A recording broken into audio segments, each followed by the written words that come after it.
পেঁপে চাষিদের এই সমস্যাটা প্রত্যেকটা গাছেই দেখা যাচ্ছে। এই রোগটা হচ্ছে পাতা কোঁকড়ানো রোগ, যেটা দেখো প্রত্যেকটি পাতা কুঁকড়ে গেছে, আর পিছন দিকে দেখো সেই সর্বনাশে পোকা। এগুলোর জন্যই এই রকম পাতাগুলো কুঁকড়ে যাচ্ছে। যে সকল চাষিরা অর্গানিকভাবে চাষ করেন তারা কিন্তু কোনো রকম কীটনাশক ব্যবহার করতে চান না। এই ধরনের সমস্যার জন্য কি ব্যবহার করবেন সেটাই হচ্ছে প্রশ্ন।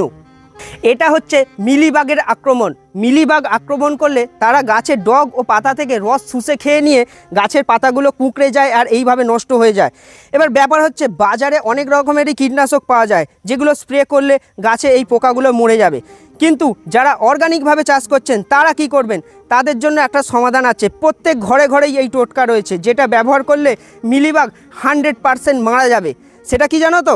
আমাদের প্রত্যেক দিন প্রতিনিয়ত ব্যবহার করা ডিটারজেন্ট অথবা শ্যাম্পু, এই দুটো জিনিসের মধ্যে যে কোনো একটা অথবা এই দুটো একই সঙ্গে মিশিয়ে জলে গুলে স্প্রে করে দিন, দেখবেন মিলিবাগ একদম মরে নষ্ট হয়ে যাবে।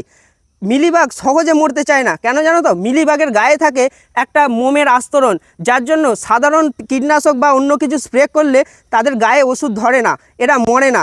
কিন্তু ডিটারজেন্ট বা এই শ্যাম্পুর জল স্প্রে করলে এদের গায়ে মোমের আস্তরণ গলে যায় এবং এরা মারা যায়। অর্গানিক পেঁপে চাষিরা এবং আরও অন্যান্য যেসব পেঁপে চাষিরা আছে তারা এই ঘরোয়া টোটকা ব্যবহার করে নিজেদের গাছকে সুস্থ রাখুন এবং রোগমুক্ত রাখুন।